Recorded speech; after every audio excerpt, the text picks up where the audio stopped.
Assalamualaikum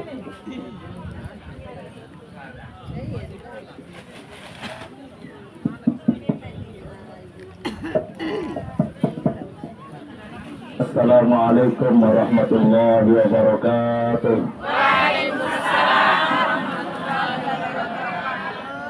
Alhamdulillahilladzi khalaqas samawati wal ardh wa ja'ala adh-dhulumati wan nur. La ilaha illallah qabla kulli ahad. La ilaha illallah ba'da kulli ahad. La ilaha illallah yabqa rabbuna wa yafna kullu ahad. Segala puji hanya milik Allah Subhanahu wa Ta'ala yang menggenggam alam semesta beserta isinya, yang menghidupkan dan mematikan manusia, yang senantiasa mencurahkan nikmat dan karunia-Nya kepada kita semua. Semoga dengan nikmat yang Allah berikan kepada kita menjadi hamba-hamba Allah yang pandai bersyukur. Salawat serta salam kita aturkan kepada junjungan alam Nabi kita Nabi Muhammad sallallahu alaihi wasallam. Allahumma salli ala Sayyidina Muhammad wa ala ali Sayyidina Muhammad. Yang sama-sama kita hormati Dani Al-Mukarram dan Guru Mulyadi. Yang sama-sama kita hormati Bapak Kepala Desa, tingkatnya para tokoh agama, tokoh masyarakat, hadirin hadirat yang berkesempatan hadir pada siang hari ini. Semoga Allah Subhanahu wa Ta'ala meridai kita semua, memberkahi pertemuan kita dan mengampuni dosa-dosa kita. Qala ta'ala fi kitabihil karim, Bismillahirrahmanirrahim. Ya ayyuhalladzina amanu idza qila lakum tafassahu fil majalis fafsahu yafsahillahu lakum wa idza qila ansuzu fansuzu yarfa'illahu alladhina amanu minkum walladhina utul ilma darajat. Wa qala aidan qalu subhanaka la ilma lana illa ma 'allamtana innaka antal alimul hakim. Wa qala aidan fawajada 'abdan min ibadina atainahu rahmatan min 'indina wa 'allamna min ladunna 'ilma. وقال النبي صلى الله عليه وسلم من سلك طريقا يلتمس فيه علما سهل الله له طريقا إلى الجنة. وقال أيضا من خرج في طلب العلم فهو في سبيل الله حتى يرجع أو كما قال النبي صلى الله عليه وسلم.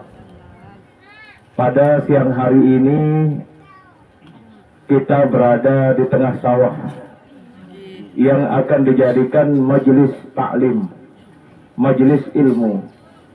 Rasulullah sallallahu alaihi wasallam mengumumkan dalam hadis, siapa yang berangkat, siapa yang berjalan menuju majelis ilmu, maka Allah akan mudahkan perjalanannya menuju surga.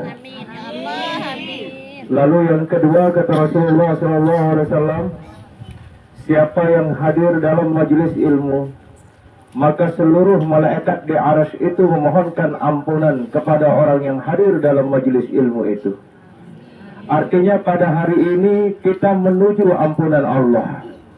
Allah berfirman di dalam Al-Quran surat Ali Imran, wasari'u ila magfiratin min rabbikum wa jannatin 'arduha as-samawati wal ardh uiddat lil muttaqin. Di dalam ayat ini Allah Subhanahu wa Ta'ala mengumumkan kepada kita semua untuk bersegera mohon ampun kepada Allah Subhanahu wa Ta'ala. Surga yang luasnya seperti langit dan bumi diperuntukkan kepada orang-orang yang bertakwa.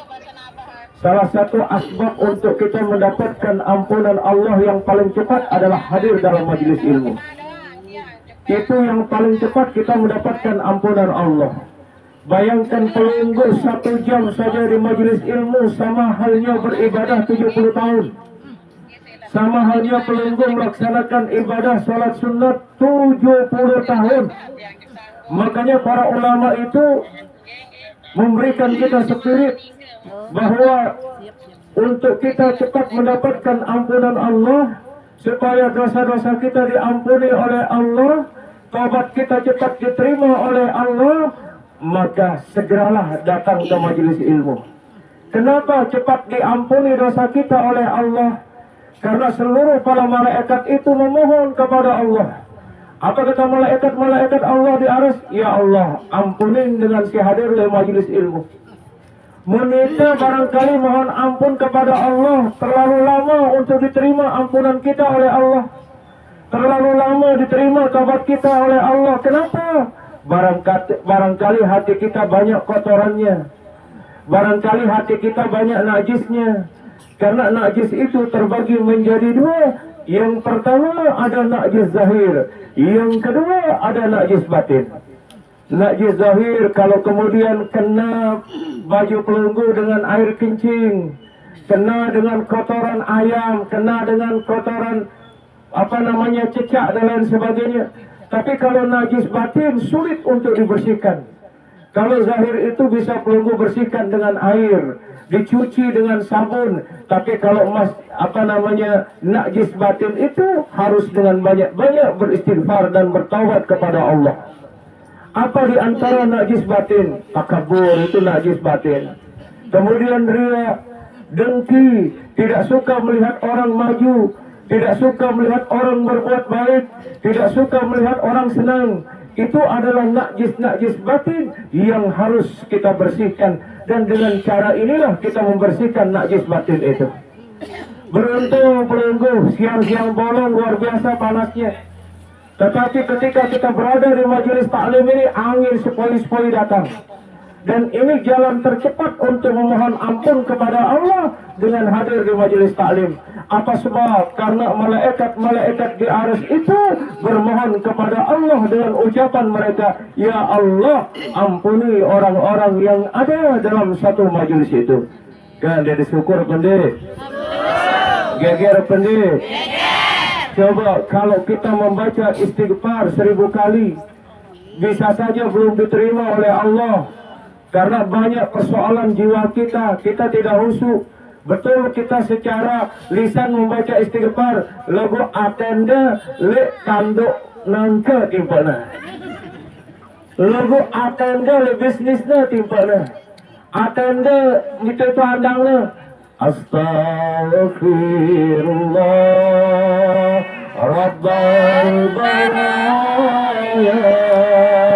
Astaghfirullah minal khataya. Mulut mengatakan demikian, tetapi hati melayang-layang entah kemana.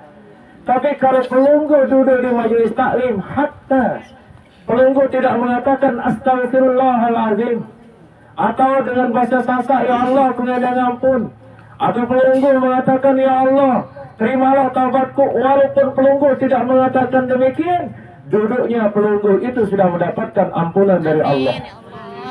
Kalau mau dosa kita cepat diampuni, taubat kita cepat diterima, cari segera majelis taklim. Di mana ada majelis taklim, kalau pelunggu misalnya di jalan, kemudian ada orang ngaji, simpang saja sejenak, lalu kemudian duduk saja di situ sebentar, maka di situ para malaikat Allah rame-rame memohonkan kita ampun. Lalu yang kedua, tidak saja malaikat yang memohonkan kita ampun, tapi seluruh ikan-ikan di lautan memohonkan kita ampun. Pelunggu tahu berapa banyak ikan di laut? Kita tidak pernah tahu berapa triliunan ikan-ikan yang tersebar di seluruh lautan. Kata Rasulullah SAW, orang yang hadir dalam satu majelis itu selapuk empat silek laut yang dengan kita ampun. Subhanallah. Makanya seperti tadi, walaupun pelunggu tidak mengucap istighfar, tapi seluruh ikan. Kira-kira kalau ikan itu mohonkan kita ampun, diterima apa ditolak oleh Allah? Ada dosa empat? Ada salah empat? Ita manusia siluek salah ta. Ita manusia siluek dosa ta. Ita manusia siluek berbuat zalim. Barangkali karena terlalu banyak dosa kita, maka lambat kita mendapat ampunan dari Allah. Barangkali karena banyak kita berbuat kezaliman di muka bumi ini, akhirnya tobat kita masih juga belum diterima oleh Allah. Tapi kalau hadir dalam satu majelis, bayangkan seluruh ikan-ikan itu bermohon kepada Allah untuk kita mendapatkan ampunan. Lalu kemudian apa juga Bapak Ibu?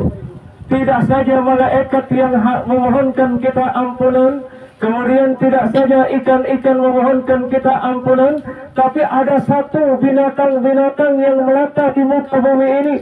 Semut-semut yang ada di lubangnya, berapa triliun semut-semut. Kalau di sini banyak semut, maka semut itu juga kata Rasulullah SAW memohonkan ampun pada orang yang hadir dalam satu majelis. Subhanallah Bapak Ibu, malaikat doa yang pelunggu, kemudian seluruh ikan-ikan di lautan mendoakan pelunggu, kemudian semut-semut semuanya mendoakan pelunggu. Ini kemuliaan, kehebatan dengan si hadir. Kemudian tidak saja malaikat di aras itu memohonkan pelunggu ampun, tetapi dia turunkan, dia kerahkan malaikat itu untuk hadir. Kita tidak menyaksikan malaikat secara zahir, tapi kehadiran mereka itu di majelis taklim itu satu, mengaminkan doa orang yang berdoa di majelis taklim. Kalau nanti ada tuan guru berdoa di sini, bukan saja pelunggu yang hadir di tempat ini yang bilang amin, akan tetapi yang bilang amin itu malaikat-malaikat. Nah, saya ingin kupas apa sih makna amin itu. Jangan pernah malas mengucapkan kata amin.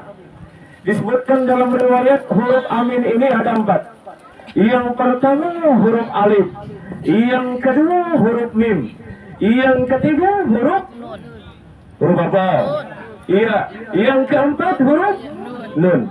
Pertama huruf alif, yang kedua mim, yang ketiga ya, yang keempat nun. Nah, huruf alif itu diletakkan di kening malaikat Jibril oleh Allah. Maka siapapun yang bilang amin, malaikat Jibril bilang amin. Lagu munda malas ngelamin, dia kemilih ngaminan doa anda si malaikat Jibril. Kenapa? Karena huruf alif itu diletakkan di dahinya malaikat Jibril. Kemudian huruf mim itu diletakkan di dahinya malaikat Mikail. Kemudian huruf ya diletakkan di keningnya malaikat Israfil. Kemudian huruf nun diletakkan di kening malaikat Israel. 4 jaga kalimat amin ini.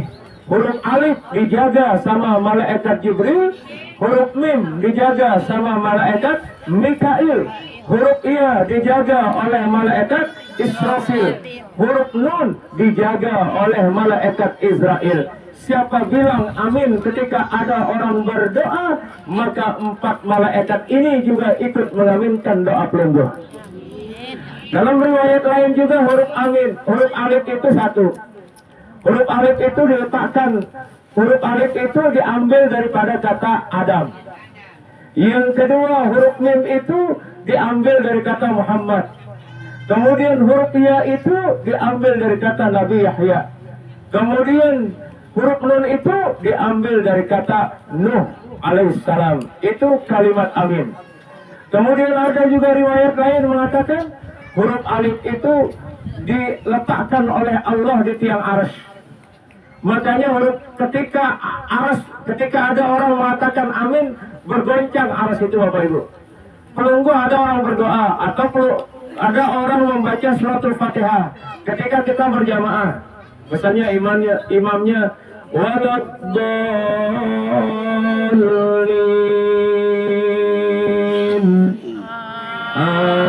Amin. Nah, ketika makmum mengatakan amin, bergetar arsy. Tiang arsy itu bergetar Bapak Ibu.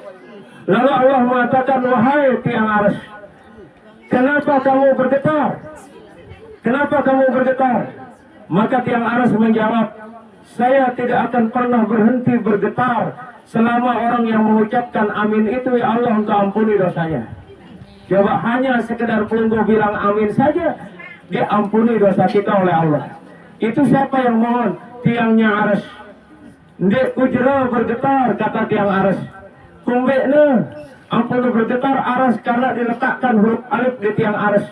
Maka setiap orang yang menyebut amin itu bergetar. bergetar tiang ini. Lalu ditanya oleh Allah, kenapa kamu bergetar? Saya tidak akan pernah mau berhenti bergetar, wahai Allah, sebelum orang-orang yang mengucapkan amin itu kau berikan ampunan, kau berikan ampunan kepada mereka. Subhanallah, Pak Ibu. Kita kembali kepada yang tadi. Malaikat hadir diturunkan oleh Allah di setiap majelis taklim. Kemudian Allah menurunkan sakinah. Apa itu sakinah? Ketenangan di dalam hati setiap orang yang ada di dalam majelis ilmu. Bahkan Rasulullah SAW menyebut majelis ilmu itu adalah raudatun min riyadil jannah, sebagian dari taman-taman surga yang ada di muka bumi ini. Suatu ketika Rasulullah SAW mengatakan kepada para sahabatnya, mampirlah kalian di taman-taman surga. Lalu kemudian sahabat bertanya kepada Rasulullah SAW, ya Rasulullah, sindi ketana taman surga leban dunia ini. Maka Rasulullah SAW menjawab, si kenana taman surga leban dunia sini adalah majelis ilmu. Mudah-mudahan doa yang tahu ini. Amin. 70 ara, kurang lebih 70 ara, ya? Ini akan menjadi sejarah. Dan saya baca Langko ini dalam sejarah, Langko ini adalah termasuk desa tertua. Bahkan ada kerajaan Langko. Mbe tahu makamnya? Mbe tahu nih makam keramat Langko. Ada yang tahu? Jadi Langko ini Bapak Ibu, makanya alhamdulillah saya bisa di tempat ini. Ini akan muncul peradaban baru di desa Langko ini Bapak Ibu. Dengan adanya majelis taklim ini, insya Allah akan terbuka nanti kerajaan Langko itu. Perlu bisa baca nanti bahwa di Langko ini ada kerajaan. Jadi tidak main-main desa Langko ini. Jadi desa yang sangat luar biasa disegani pada masa lalu. Nah sekarang ini merupakan tahun kebangkitan Langko. Saya berharap majelis taklim ini terus diramaikan. Majelis taklim ini terus diramaikan untuk apa? Untuk kembali merenungi sejarah Langko yang dimana dulu ada kerajaan, ada orang-orang mulia di tempat ini, ada ulama-ulama yang luar biasa di tempat ini. Makanya berbahagialah pelunggu, dan yang menggagas pertama kali ini tempat ini sungguh luar biasa, ingin mengembalikan bagaimana sejarah Langko pada masa lalu. Dan sejarah itu tidak boleh dihilangkan, karena sejarah itu memberikan motivasi. Makanya Allah bersumpah di dalam Al-Quran, wal asri innal insana lafi khusr illa alladhina amanu wa 'amilus solihati wa tawasaw bil haqq wa tawasaw bis sabr. Di dalam ayat ini Allah memulaikan dengan lafaz sumpah. Apa yang disumpah oleh Allah di dalam ayat ini? Waktu.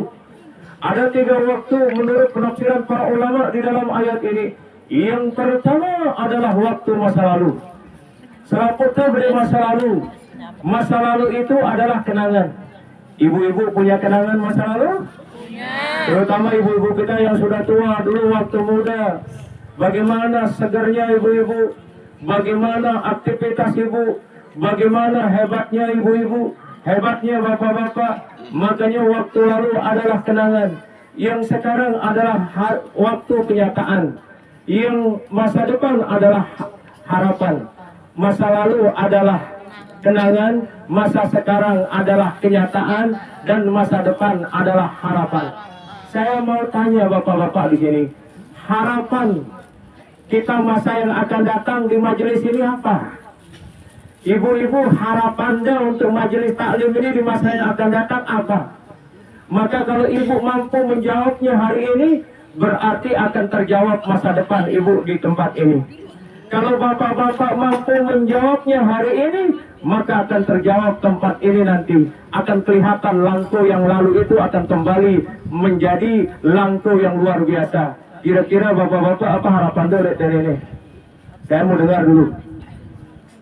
Apa harapan dia? Ada kepala desa di sini? Oh, Dewan hadir. Nah, terutama beliau yang menggagas, ini ada fotonya di utara. Nah, selatan. Apa harapan beliau?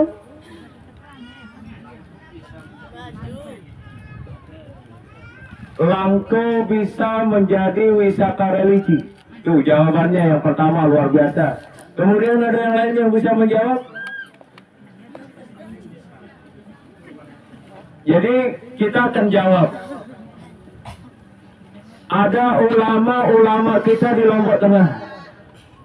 Dulu Tuan Guru Umar Klayu sering ngamarin di sini, keliling ke semua Lombok Tengah. Makanya murid-muridnya banyak. Di antara murid-murid beliau yang populer di sini dikenal dengan Datuk Lofam, Makam Ketak. Kemudian juga di Tombo itu Tuan Guru Arsak yang lahir pada tahun 1870, yang kemudian meninggal tanggal 2 Mei 1968. 2 tahun setelah ganyangan PKI, 3 tahun setelah ganyangan PKI, beliau meninggal dunia. Itu muridnya Tuan Guru Umar Klayu. Kemudian ada di Bengkel juga muridnya Tuan Guru Saleh Hambali. Bahkan Tuan Guru tua. Makanya di Lombok ini ada nama 2 Umar. Satu Umar Klayu, yang kedua Umar Sapi'i yang aja di Gerintung. Tahu Umar Sapi'i? Di Montoraja. Bapaknya Tuan Guru Hulaimi Umar. Wikar Kelunggung. Nah ini 2 Umar ini terkenal di Mekah. Dan sama-sama dimakamkan di Mekah. Gurunya para guru adalah Tuan Guru Umar Klayu. Yang kemudian Tuan Guru Safi'i Gerintung, Lombok Tengah, di Montong Raja, di Batu Nyale. Itu anak-anak beliau itu banyak menjadi Tuan Guru. Dan sering ada Khaul Syekh Abdul Qadir Jalani. Di Langko ini juga ada ulama besar. Bahkan bukan hanya ulama, ada kerajaan di tempat ini.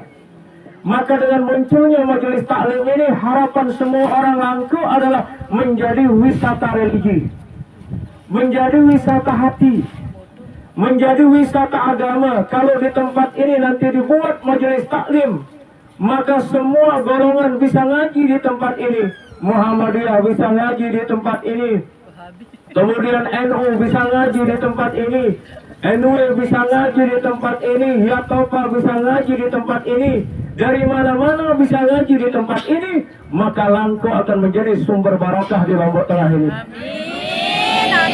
Dia akan menjadi sumber barokah. Karena apa? Sejarah itu tidak akan pernah hilang. Kalau ada dalam satu desa, ada dalam satu tempat pernah berdiri kerajaan, pernah ada seorang ulama besar, maka akan ada regenerasinya. Setiap 100 tahun itu ada orang dibangkitkan di kampung itu oleh Allah. Dalam sebuah sejarah, setiap masa ada orangnya, setiap orang ada masanya. Nah mungkin tahun 2024 ini akan kembali reinkarnasi Langko masa lalu. Ini terbukti. Siapa yang nyangka sawah di sini akan dijadikan majelis taklim? Nah ini salah satu embrio.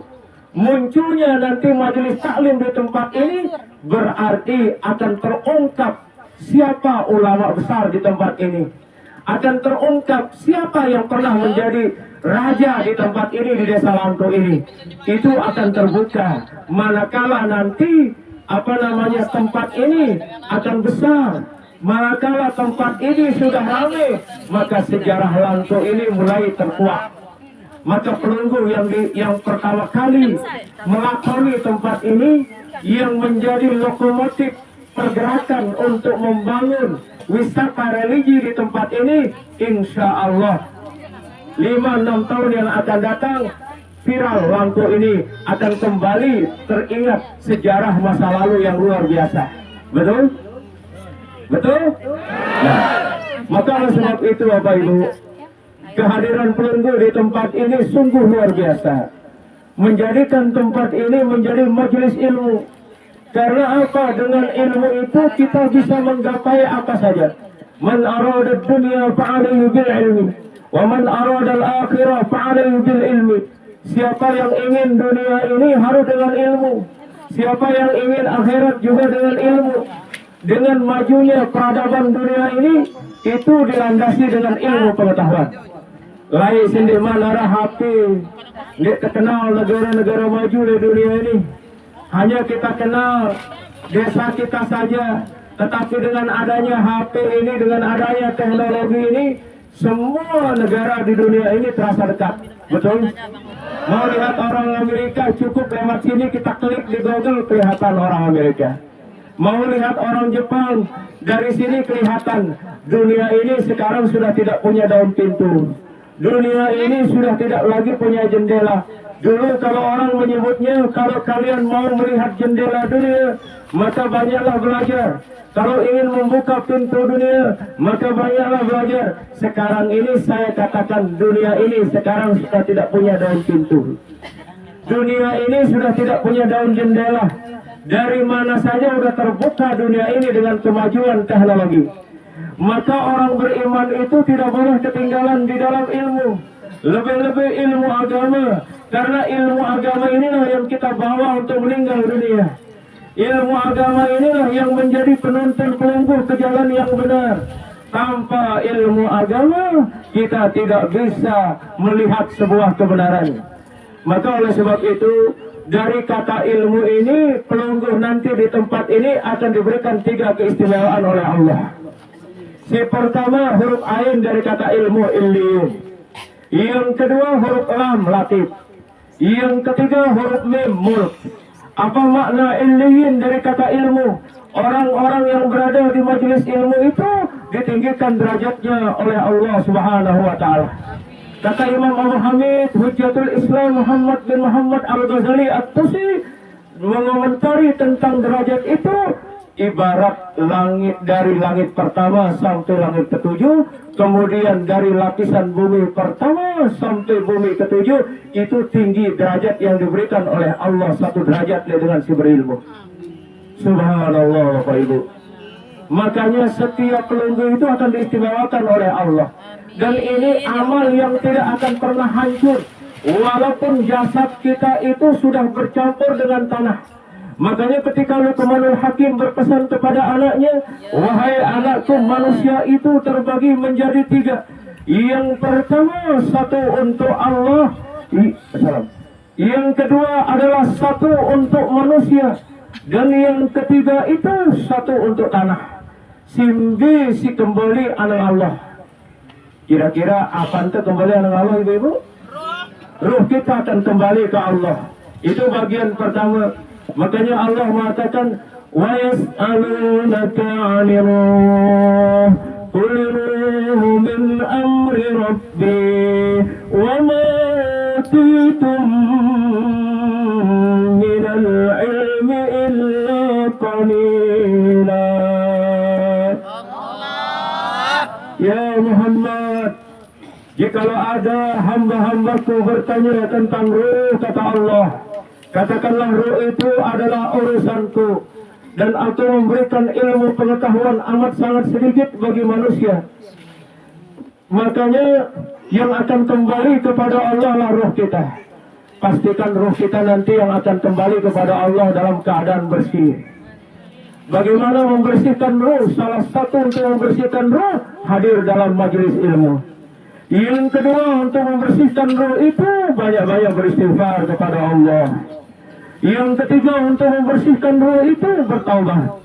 Yang keempat, untuk membersihkan ruh itu adalah banyak-banyak membaca Al-Quran. Dan yang kelima, untuk membersihkan ruh itu dengan banyak-banyak berselawat. Maka nanti kita akan dipanggil oleh Allah kalau sudah bersih ruh kita. Apa panggilan Allah ketika ruh kita sudah kita bersihkan? Dengan istighfar, dengan zikir, kemudian dengan baca Al-Quran, kemudian dengan salawat, kemudian dengan salat. Maka Allah akan memanggil ruh pelungguh ketika bersih. Apa kata Allah ketika ruh pelungguh dipanggil yang akan kembali kepada Allah nanti? Allah mengatakan, ya ayyatuhan nafsul mutmainnah irji'i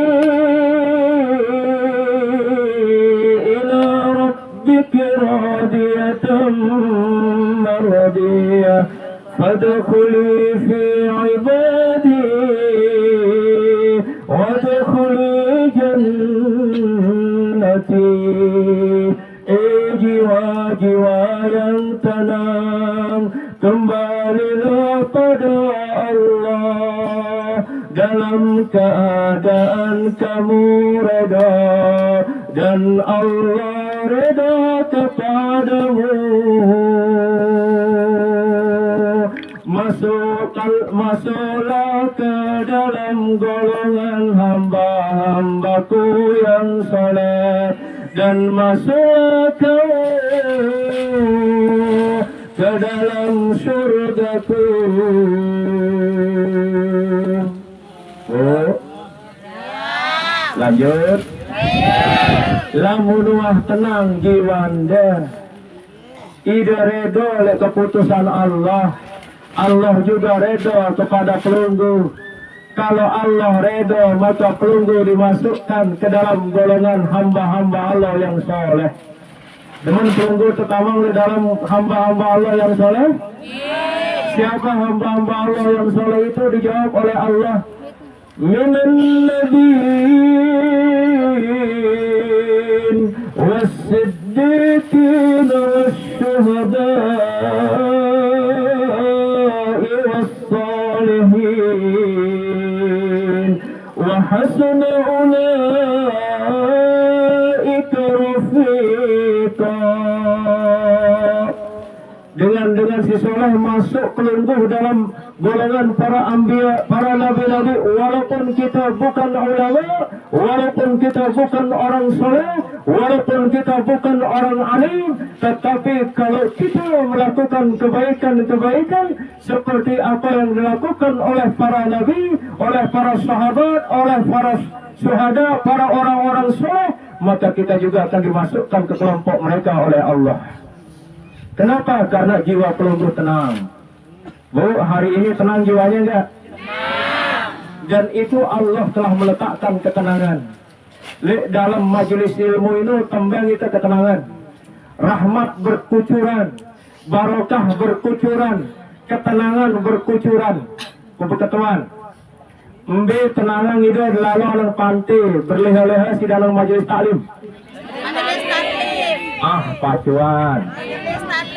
Majelis taklim atau pantai? Majelis taklim.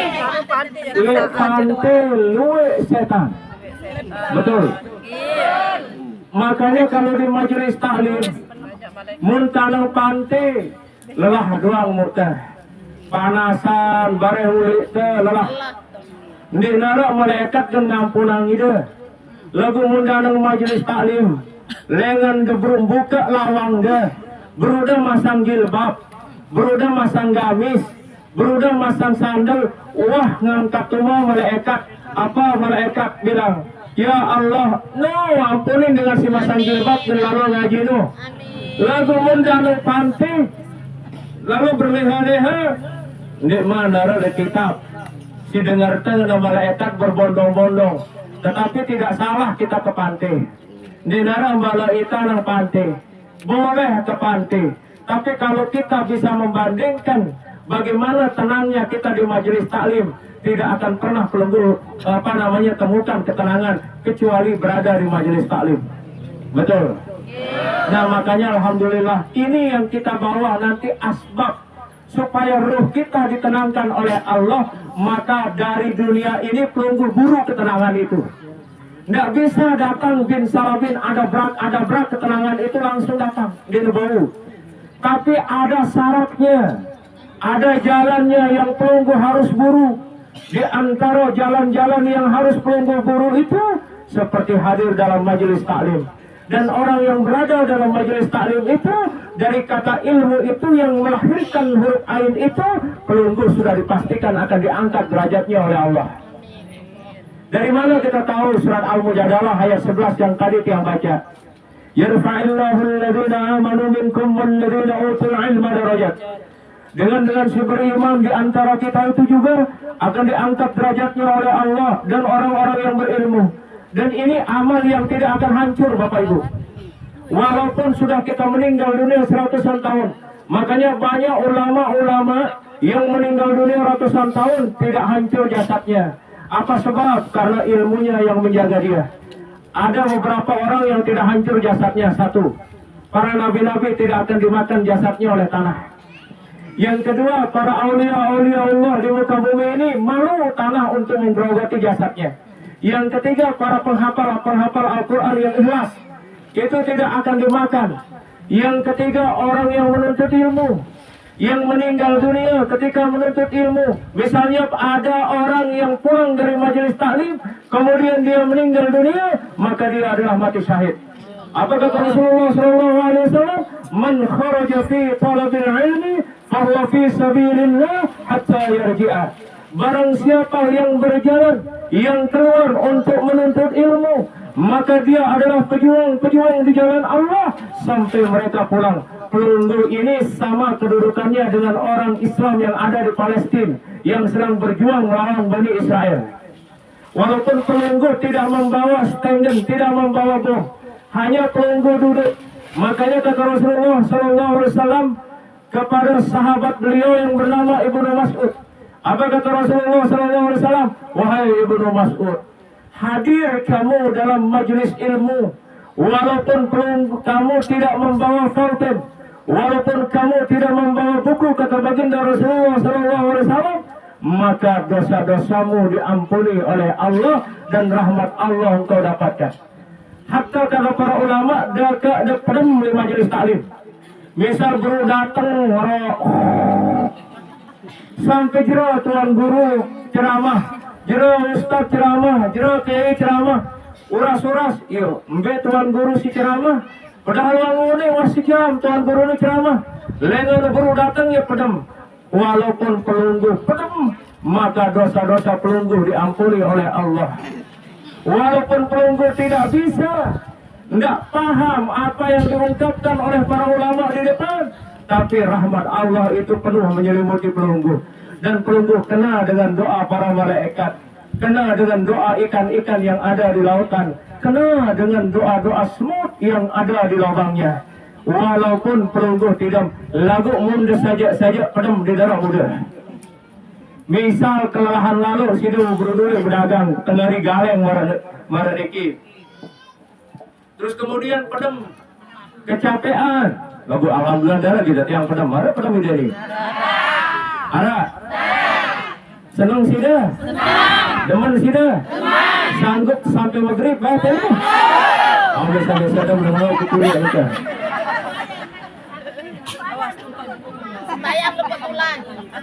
Baik Bapak Ibu.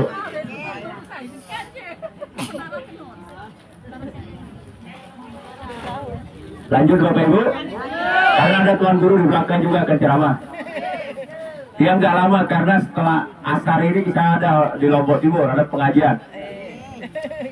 Kemudian itu yang pertama, illiyin, huruf ain, udah dijamin kita Bapak Ibu. Ini udah dijamin, jadi nggak ada ruginya pelunggu. Orang yang hadir di majelis ilmu itu diangkat derajatnya oleh Allah. Kita tidak tahu seperti apa derajat itu.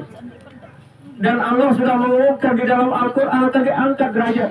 Tapi kata Imam Ghazali, satu derajat itu sama tingginya dengan langit ketujuh. Kalau 70 derajat, subhanallah, berarti 70 kali langit ini. Itu keistimewaan yang diberikan oleh Allah kepada orang-orang yang menuntut ilmu. Makanya surat yang pertama kali diturunkan oleh Allah surat apa Bu?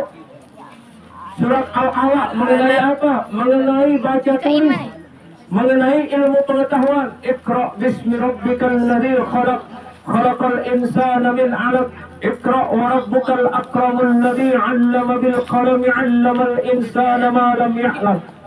Ketika surat ini diturunkan oleh Allah, asbabun nuzulnya, sebab-sebab keturunan surat Al-Alaq. Ketika beliau berada di dalam gua Hira, kemudian didatangi oleh malaikat Jibril. Lalu kemudian malaikat Jibril berkata, itu kita temukan di dalam tafsir Jalalain yang dikarang oleh Imam Jalaluddin As-Sayuti dan dikarang oleh Imam Jalaluddin Al-Mahalli. Di situ ketika ditanya Nabi Muhammad SAW oleh malaikat Jibril, Iqra ya Muhammad. Maka apa jawaban Nabi Muhammad SAW ketika dibacakan Iqra ya Muhammad? Maka beliau menjawab, ma ana biqari. Dia tahu membaca nomor bahasa Lombok Tengah. Saya tidak bisa membaca. Sampai 3 kali, kemudian didekatlah Nabi Muhammad SAW. Kemudian beliau menggigil. Disuruh lagi membaca Iqra ya Muhammad. Maka beliau jawab, ma ana biqari. Sampai 3 kali beliau mengatakan saya tidak bisa membaca, dan 3 kali dipeluk oleh malaikat Jibril. Kata Profesor Dr. Quraisy Shihab di dalam tafsir Al-Misbah, ada 3 makna Iqra. Ada 3 makna Iqra. Si pertama, Iqra baca diri, baca diri ta. Si kedua, baca Quran. Si ketelu, baca alam. Yang pertama, baca diri. Di dalam kitab Ihya Ulumuddin yang dikarang oleh Imam Ghazali mengunggah 4 ayat daripada surat Al-Waqiah. Nih terbaca di tanah. Sampai tembaca langku ini, sampai tembaca tak si ini. Iqra si pertama baca diri, si kedua baca, si ketelu baca. Nah, baru terakhir tembaca langku. Nanti tembaca diri dah. Kata Imam Ghazali mengomentari surat Al-Waqiah. Apa surat Al-Waqiah? Siapa yang bisa jawab? 4 pertanyaan Allah di surat Al-Waqiah. Saya kasih tasbih. Ini tasbih saya. Tasbih toka. Ada yang bisa jawab? Ini adik-adik. Ada yang hafal surat Al-Waqiah? Ada 4 pertanyaan Allah di situ. Ini yang harus kita jawab kaitannya dengan baca diri. Saya hitung sampai 10. 2 tasbih saya kasih. Ada yang mau minta selendang saya? Ada. Ada? Ayo jawab ibu-ibu, saya kasih selendang. Ini selendang kesayangan saya kasih. Mau? Mau? Jawab dong. Tambah lagi pulsa 100.000. Iya beneran ini, ayo saya buka hemat saya di siapa tahu ada yang dapat. Ayo, ini tasbih nih. Ayo anak-anak ayo. Bawa. Saya hitung 1, 2, 3, 4, 5, 6, 7, 8, 9, 10. Terlalu cepat. Pertama, afara'aitum ma tumnun. Tidakkah kalian perhatikan air yang kalian pancarkan? Air apa itu, ibu-ibu? Air apa, Nun? Bapak-bapak? Kan Allah jawab di sini. Di pertanyaan Allah kita jawab. Afara'aitum ma tumnun.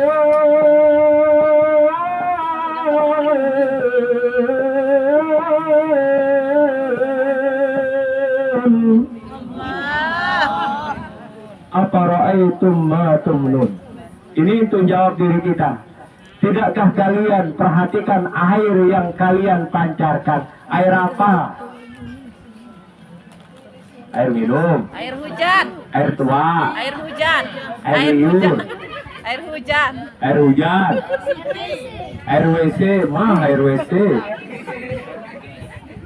Yang pertama adalah air mani. Setetes. Ada 1 kobok yang keluar? Enggak. 1 tong? Enggak. 1 gantang? Enggak. Setetes. Tetes air. Kata Imam Ghazali, sayang sekali umat Islam. Banyak yang menghafal Al-Quran. Luwe dengan menghafal Quran? Luwe pondok tahfiz? Luwe karena beci hafal Quran? Kata Imam Ghazali, sayang. Begitu banyak orang yang menghafal Al-Quran, tapi jarang sekali orang yang merenungi ayat-ayat Al-Quran. Jarang sekali yang mengaplikasikan ayat-ayat Al-Quran di dalam kehidupan. Andaikan kata Imam Ghazali, 1 ayat ini saja direnungkan, bagaimana hebatnya orang Islam. Bagaimana dia dari air mani, kata Imam Ghazali, Allah membentuk akal pikiran kita. Dari air mani Allah membentuk telinga kita. Dari air mani Allah membentuk jasad ini. 40 hari dibentuk air mani. kemudian darah dibentuk 40 hari, kemudian daging dibentuk 40 hari, kemudian tulang belulang dibentuk 40 hari, yang kemudian disempurnakan kejadian kita oleh Allah. Apa kata Allah? Fatabakallahu ahsanul khaliqin.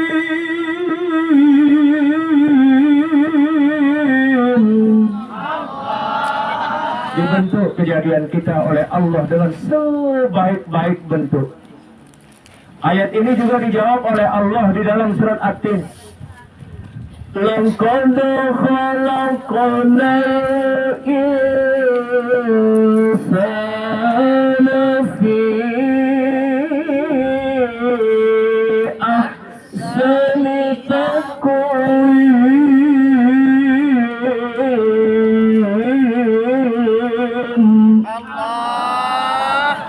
Ini perlu renungkan.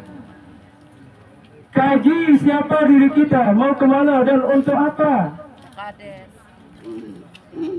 Maka oleh sebab itu, kalau kita sadar tentang diri kita, maka akan terjadi kedamaian di muka bumi ini. Tapi kenapa seringkali terjadi keributan? Seringkali terjadi malapetaka karena manusia tidak melihat dirinya dari mana dia diciptakan oleh Allah. Akhirnya dia petantang-petenteng di muka bumi ini, dengan menghalalkan segala macam cara dan membuat keresahan di tengah umat manusia. Maka kata Imam Ghazali, kalau banyak merenung tentang ayat, maka akan damai kehidupan manusia di muka bumi ini. Udahkah kita berpikir tentang air mani yang kita pancarkan? Lu pelenggu bisa berbicara karena apa? Karena apa? Air. Kalau tidak ada air, bisa kita jadi? Ya. Tidak bisa. Maka dari air ini kita bisa berbicara. Dengan air ini kita bisa Dengan air ini kita bisa mendengar. Apa bu? Dengan toh. Kan momot. Dengan air itu kita bisa mendengar. Dengan air itu kita bisa melihat. Dengan air itu pelunggu bisa hadir di tempat ini. Itu tafsiran Imam Ghazali tentang apa ra'aitum ma tumnun. Jadi semua apa yang ada di alam semesta ini berwujud dari air. Wa khalaqa kulla syai'in minal ma'i hayyun. Segala sesuatu yang Allah ciptakan ini berawal dan bermula dari air. Lamun di nara tanah langkau ini. Lamun di nara langit ini. Karena langit itu juga menyimpan air. Apa buktinya langit itu menyimpan air? Dia Allah turunkan air dari langit. Wa anzala minas sama'i ma'a. Allah menurunkan air dari langit. Jadi kita ini disuruh merenung oleh Imam Ghazali. Udah Bapak Ibu merenung tentang air mani tadi? Yang pelunggu selalu renungkan itu bagaimana bisa minum air aqua, bagaimana bisa minum Sprite, bagaimana bisa minum Fanta. Lupa kita asal kejadian kita. Yang membuat kita seperti ini adalah setetes air. Kemana-mana kita bawa air, betul? Mana-mana bawa air, betul? Air hidung ada nggak? Air mata ada nggak? Air tubuh ada nggak? Air mulut ada nggak? Air mulut itu apa? Telur. Air liur. Kemana-mana bawa air. Betul? Itu pertanyaan pertama. Silakan buka surat Waqiah. Pertanyaan yang kedua. Apa ra'aitum ma tahrusun? Apa maknanya? Apa artinya? Ada 4, coba sebut apa ra'aitum. Satu tadi apa ra'aitum ma tumnun. Apa ra'aitum ma tumnun. Yang kedua, apa ra'aitum ma tahrusun. Apa ra'aitum ma tahrusun. Nah sekarang apa makna apa ra'aitum ma tahrusun? Ada yang bisa jawab? Insyaallah. Bentar. Bu, saya hitung sampai 5. Ada yang bisa jawab? Saya kasih tasbih. Adik, ayo jawab. Tadi pertama, afara'aitum ma tumnun, afara'aitum ma tahrusun, afara'aitumun naral lati turun. Terus kemudian, afara'aitum ma alladhi tashrabun. Ayo, apa artinya afara'aitumun nar, afara'aitum ma tahrusun? Saya berdiri. Boleh saya berdiri tuan guru? Bagus, maju. Siapa namanya?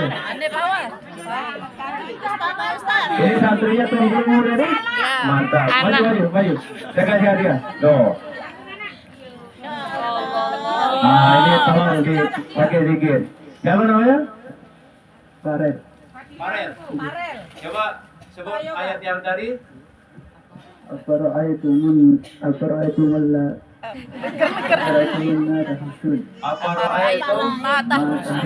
artinya, maka apakah kalian perhatikan apa yang kalian tanam? Apakah kalian tidak memperhatikan apa yang kalian tanam? Ayo. Nah, ini jawaban Desa Langko. Apakah kalian tidak memperhatikan tembakau yang kalian tanam? Saya tafsirkan. Karena ya habiskan biar saya dapat selendang perang. Cukup dengan masih ada yang mau ini? Masih. Oh ya, mudah-mudahan ada yang bisa jawab. Nah, sekarang pertanyaan yang tadi dari Allah. Afara'aitum ma tahrusun? Tidakkah kalian perhatikan apa yang kalian tanam? Yang pelunggu tanam banyak. Kita akan ambil sampel yang ditanam ini adalah tembakau. Pelunggu cuma nanam bibitnya. Apakah pelunggu yang membuat akarnya? Tidak. Apakah pelunggu yang membuat batangnya? Tidak. Apakah pelunggu yang membuat daunnya? Tidak. Apakah pelunggu yang membuat dia menjadi tua kemudian dipanen? Tidak. Lalu siapa yang membuatnya? Allah. Tuh. Kita disuruh belajar ini namanya ayat kauniyah. Makanya banyak orang diangkat jadi wali bukan karena dia belajar di Kairo, bukan karena dia belajar di Mesir, bukan karena dia belajar di Maroko, bukan karena dia belajar di Salatiah, tapi dia belajar di tengah sawah. Bisa nggak orang diangkat jadi wali oleh Allah belajar di tengah sawah? Sangat. Sangat. Andai kan ada petani, kemudian dia belajar sama jagung, bisa tembakau jadi guru pelunggu? Bisa jagung jadi guru pelunggu? Tidak. Siapa bilang tidak? Jadi semua yang terhampar di dunia ini menjadi guru besar kita kalau mau belajar sama mereka. Tembakau tidak bisa bohong. Pernah berbohong tembakau? Jagung pernah berbohong? Pernah berbohong? Pernah berpolitik jagung? Pohon tembakau pernah? Pohon pisang? Kalau mau berguru sama mereka bisa pelunggu diangkat jadi wali oleh Allah. Sekarang ini jawaban Imam Ghazali. Makanya banyak orang jadi aulia Allah, dia tidak punya label. Kalau kita kan banyak gelarnya, profesor, doktor, kemudian SPDI, MPDI, MA, LC, S1, S2, S3, S campur, S mambu, S batu, S teler, sampai ST. Betul? Tetapi kalau kita mau menggali ayat afara'aitum ma tahrusun, tidakkah kalian perhatikan bagaimana, tidakkah kalian perhatikan apa yang kalian tanam? Kita nanam jagung berapa biji? 1 biji kita tanam, kemudian Allah berikan 1 batang. Dalam 1 buah jagung itu berapa biji Allah ganti? Ada yang menghitung? Pernah pelunggu hitung? Kira-kira ada 100 apa tidak? 1 diganti oleh Allah dengan ratusan biji. Bergurulah bagaimana Allah menciptakan akar, padahal bukan akarnya yang pelunggu tanam. Apanya yang pelunggu tanam? Biji. Dari yang 1 melahirkan yang banyak, pelunggu bisa belajar tauhid pada jagung. Semua di bumi ini lahir dari yang 1 dan akan kembali kepada yang 1. Satu melahirkan yang banyak itu kembali kepada yang satu. Satu biji jagung Allah ganti dengan berapa ratus biji jagung. Kemudian rasanya, warnanya, bentuknya tidak ada yang mampu membuatnya. Maka kalau orang berguru kepada tanaman-tanaman, maka dia akan semakin dekat dengan Allah. Karena apa? Tidak ada satupun makhluk di bawah kolong langit ini yang mampu menciptakan satu daun tembakau. Coba kita daun tembakau. Perunggu tanam dulu waktu kecil sekali. Kemudian dipupuk tumbuh. Berapa uang dikasih oleh Allah? Berapa daun tembakau dikasih oleh Allah pas panen? Ini aja pelunggu. Kemudian pisang. Pelunggut tebang pohonnya, induknya, muncul lagi anaknya, pelunggut potong lagi, coba buahnya, kosongnya, kemudian berbuah, dilapisi dengan kulit hijau, begitu matang berubah menjadi, kalau sudah masak berubah menjadi kuning. Rasanya, coba siapa yang mampu menciptakan rasa, siapa yang mampu membentuk warna, siapa yang mampu membuat model? Hanya Allah. Makanya belajarlah di situ. Ini jawaban Imam Ghazali. Andaikan manusia berpikir tentang apa yang dia tanam, nanam padi, semakin dia berisi semakin merunduk. Itu juga manusia, semakin berilmu semakin tunduk. Bisa dimanfaatkan ilmunya oleh semua manusia. Di mana-mana dia siap diundang, di mana-mana dia selalu mengayomi umat. Maka jadilah seperti padi. Semakin berisi semakin merunduk. Maka kata Imam Ghazali, pikirkan semuanya itu. Dan hanya bukan padi saja, pikirkan kelapa. Bagaimana Allah menciptakan akar kelapa, kemudian membentuk batangnya, kemudian bulat dari kambut. Kambut bahasa Anda? Yang kedua di bawah kambut, tangkel. Di bawah tangkel, di bawah tangkel, jangan bilang nyiur lagi.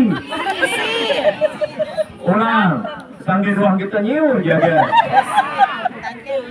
Pertama, lapisnya namanya kambut. Di bawah kambut, tangkel. Di bawah tangkel, kelapa. Di dalam isi air. Nah, iya ini suku pasang ide. Kambut itu laksana syariat. Dia buat nyiur kata gini, jawaban Imam Ghazali. Kumbait jawaban Imam Ghazali. Syariat ini tebal. Ara kita dari langko ini peta lawan nyiur pitu kebot. Terus ara ia le bergantung dia beri kambut. Nara. Ara kita ada dia beri kambut. Nara. Munara jauh ia berketik. Kubeli ni do uji 100. 100 apa? 100 juta. Saya bayar, cuma dengan si Sugi bayar. Ara kita ada? Nara. Sekenuan juga belajar agama harus syariat betul. Jadi kambut itu ibarat syariat. Tebal. Ada fikihnya, ada usul fikihnya, ada masailul fikih, ada hadis, ada mustalahul hadis, ada tafsir, ada usul tafsir. Kita belajar fikih, syariat. Kemudian tetangkel itu adalah tarekat. Jalan. Baru kelihatan isinya. Isinya nyiur itu yang pelunggu cari tetangkelnya atau kambutnya? Isi. Selapu nah. Munde, nah neka arah nyiur, ndek neberi tetangkel. Bergantung. Ndek lengkap tarekat mendenara syariat. Sedaya nyiur itu mendenara kambutnya. Coba panges nyiur. Bandingan ne nyiur sendirman berpanges, panges pasanda? Bareng nyiur siwa berpanges, embe kira-kira bertahan nyiur sendirman berpanges atau nyiur siwa berpanges? Sendirman. Oh, berarti harus dijaga syariat ini. Jaga syariat ini, ke? No. Nengke tetangkel, tarekat jalan untuk mengetahui isi. Namanya tarekat. Makanya dulu di tretetet disebut tretetet bukan. Nggak dengan tretetet berbeda salah pendengar. Apa kata beliau? Tarekat. Maka Makanya zikir beliau siang dan malam. Zikir beliau siang dan malam ada dua zikirnya. Apa zikir beliau siang dan malam? Semakin larut malam beliau semakin teriak berzikir. Apa zikir beliau? Allah Muhammad, Allah Muhammad, Allah Muhammad, Allah Muhammad, Allah Muhammad. Dan beliau punya ajaran begini. Ini zikir beliau cuma Allah Muhammad. Makanya kalau orang minta azimat, dulu banyak orang-orang Lombok Tengah ke Kayu. Nengeneng azimat. Datuk yang nulas azimat. Gimana bembe? Sabar bembe di rendangnya beliau. Saya mere halal bet bembe. Apa diberikan azimat sama beliau? Allah Muhammad, Allah Muhammad. Orang berkata nih Tuan Guru kan senggang Allah Muhammad. Iya Allah Muhammad. Mendara Allah, mendara langit ini, mendara anteng, mendara ide, mendara mami, mendara raden, mendara lalu. Lamun mendara Muhammad ini, mendara alam semesta ini, nanti Allah Muhammad sampai mati. Makanya beliau waktu meninggal dunia begini tangannya.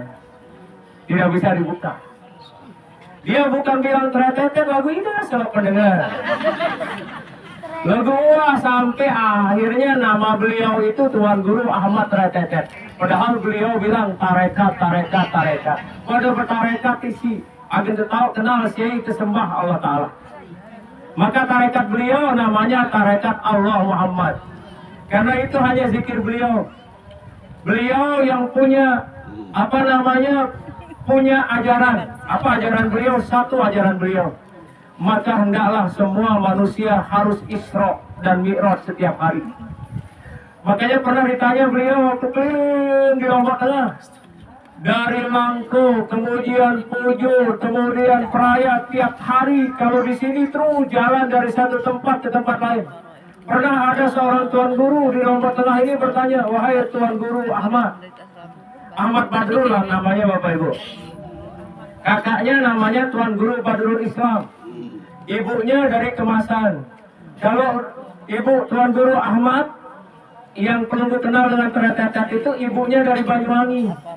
Anak Raja Banyuwangi. Kakeknya kakeknya bernama Raden Pringgokusumo. Nininya yang perempuan di situ Raden Roro Amnah. Nah, ibunya lahir dari Banyuwangi. Makanya masih ada makam kerajaan di Banyuwangi. Ibunya Tuan Guru Ahmad Teretetet. Kalau kakaknya Tuan Guru Badrul Islam itu ibunya dari Kemasan Lombok Barat. Supaya pelungguikan. Dia bukan bilang Teretetet, tapi tarekat. Pernah ditanya beliau, wahai Tuan Guru, sang demen negeri dong. Apa bahasa negeri dong? Ini mana? Sang demen negeri. Bilang desa negeri halal. Pernah itu kejadian di Pancor sama di Mas Pagi. Di Pancor beliau minta jam di salah satu toko. Beliau bilang halal. Tuan Guru Jogang. Kata orang yang punya jam, sini pegawaian dengan doang. Nggak dikasih, direbut dah dia. Akhirnya ada orang yang mau bayar jam itu untuk mengasihi beliau, tapi nggak mau. Akhirnya apa kata beliau? Nggak dikasih. Langsung beliau mengatakan apa? Merah. Kemudian beliau meninggalkan toko itu. Begitu berapa meter langsung terbakar. Hanya satu toko itu aja yang terbakar. Satu lagi di Mas Bagi, dia minta satu sak semen. Dia minta di situ, apa nggak dikasih? Hanya pegawaian sudah minta saja. Tahu apa? Nggak dikasih, terbakar. Hanya satu toko itu aja yang terbakar, Bapak Ibu. Nah, jadi beliau itu ditanya, kenapa ngelilin terus? Kenapa ngelidung terus? Maka jawaban beliau dengan singkat apa? Aku ini Bu Isra. Apa arti Isra? Berjalan. Baik, tinggal dua Bapak Ibu, ini udah ada waktu asar. Yang izin duluan nanti jawab dulu deh. Lalu yang ketiga pertanyaan Allah itu apa? Afara'aitumun narol lati turun. Afara'aitumun narol lati turun. Semua. Afara'aitumun narol lati turun. Apa artinya? Maka terangkanlah kepadaku tentang api yang kamu nyalakan. Apakah kalian tidak menyaksikan, tidak memperhatikan api yang kalian nyalakan? Dia ada perhatian gas deki, dia ada perhatian kompor deki, dia ada perhatian colok si kadun dan utang rokok ke. Tuh jawaban Imam Ghazali. Kenapa kita disuruh memperhatikan? Tidakkah kalian perhatikan api yang kalian nyalakan? Berguna nggak api itu, Bu? Guna. Mundinara api kira-kira masak nasi apa deh? Mundinara api kira-kira bau merokok apa deh? Mundinara api kira-kira mobil. Gas ndinara, kayu ndinara, colok ndinara, korek ndinara kira-kira. Nah makanya Allah sampai api pelunggu disuruh perhatikan. Tolong perhatikan api itu. Bagaimana dengan api itu air mendidih?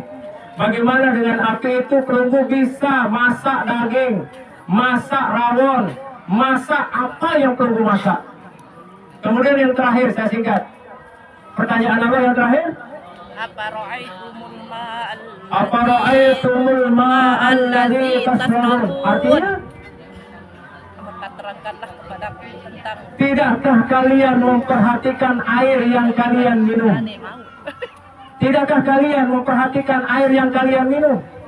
Allah memerintahkan pelunggu untuk memperhatikan air yang kalian minum. Ini jawabannya. Ini jawab. Nah, kamu dapat. Yang menjawab. Sorban mau tenan. Dia dapat 50.000. Apa lagi? Itu yang menjawab baru. Terus? Nah, sekarang saya ingin mengajak pelunggu merenung tentang air. Tadi pertanyaan pertama tentang air yang keluar. Air keringat, air kencing, air liur, air mata, air telinga, air mani. Nah sekarang tidakkah kalian memperhatikan air yang kalian minum? Wahida merhatikan air sinem deke. Enggak ada tahun dan gelagat-gelagat dia. Cara minum salah. Cara minum yang benar. Bismillah. Alhamdulillah. Kebetulan tahawat anda ini. Bismillah. Alhamdulillah. Bismillah. Sunnah. Alhamdulillah. 3 teguk cara minum. Siapa yang minum dengan cara yang ini, maka penyakit-penyakit yang di dalam tubuh manusia akan dirontokkan, digugurkan oleh Allah. Apa sebab? Dengan nama Allah segala puji bagi Allah. Dengan nama Allah segala puji bagi Allah. Dengan nama Allah segala puji bagi Allah. Insya Allah kolesterol minggat. Tapi karena pelunggu tidak pernah memperhatikan air yang pelunggu minum, hanya gelegek saja, maka masih penyakit itu bersarang. Rasulullah mengajarkan kita minum dengan cara seperti itu. Makanya beliau sehat, bugar. Nah kita sekarang praktikkan, perhatikan dari mana air ini Allah ciptakan. Maka Allah mengatakan, tidakkah kalian perhatikan air yang kalian minum? Dari mana Allah ciptakan air? Bil yang ada tepi air. Ada yang bisa jawab? Saya ingat ada Tuan Guru Nawawi di Kediri. Bukan pelunggur Tuan Guru Nawawi. Beliau adalah ahli palak. Beliau pernah mandi di air keruh dan kemudian berwudu di air keruh. Wah, itu mandi di air keruh ke? Air apa tahu mandi? Air. Wah, itu wudu di air keruh. Ini bagus. Tuan Guru Nawawi ini jarang pakai baju, tapi ahli palak. Luar biasa beliau. Nah suatu ketika beliau mandi di air keruh, kotor. Kemudian dia berwudu di situ. Datanglah seseorang, ditegur Tuan Guru Nawawi. Apa bilangnya? Tuan Guru sampai angen deh mandi isi keruh, kotoran leler. Kemudian sampai angen duduk. Jawaban singkat beliau langsung dituding orang ini. Apa kata Tuan Guru Nawawi? Tahu antum bisoi? Imam Tuan Guru Nawawi ini langsung menjawab, tahu antum bisoi? Munaku tahu ku bisoi. Pertanyaan si antum di depan. Kan beliau banyak orang datang minta air. Sementara baca Fatihah, ditegur dia. Tuan guru apa aja bacaan dan kisah semendarnya jampiang dengan Bismillah ku aku si anta beda. Anta 1000 kali yang baca Bismillah belum tentu jari yang ini. Lamun aku baca Bismillah sekali ku baca Bismillah insya Allah tiannya sehat. Betul? Kita dari dulu aja buat sambung malat. Ingat simpat deh. 1. Apa ra'aitum ma turun. Yang kedua, apa ra'aitum ma tahrusun. Yang ketiga, apa ra'aitumun nar allati turun. Yang keempat, apa ra'aitumun ma allati tasrabun. Ya jadi pengajian teh. Barang singoli pengajian teh pertama terus banyak-banyak. Kalau mau cepat dapat ampunan, hadir di mana, Bu? Majelis ilmu. Kalau mau cepat diterima taubatnya oleh Allah, Majelis ilmu. hadir di majelis taklim. Kalau mau cepat kaya, hadir di mana? Majelis taklim. Apa hubungan kaya dengan majelis taklim? Karena pelungguh menyambung silaturahim. Maka Rasul mengatakan siapa saja yang menyambung silaturahmi, maka Allah akan berikan rezeki. Bahkan dalam riwayat lain, Allah berikan rezeki dari arah yang tiada disangka-sangka. Terima kasih burung irian, burung cendrawasih. Sekian dan terima kasih. Sorban, Bang. Burung kecil, burung petuk. Itulah burung Indonesia. Wa ma taufiqi illa billah. Alaihi tawakkaltu wa ilaihi unib. Wallahu waliyut taufiq. Assalamualaikum warahmatullahi wabarakatuh. Waalaikumsalam. Sorban, Bang.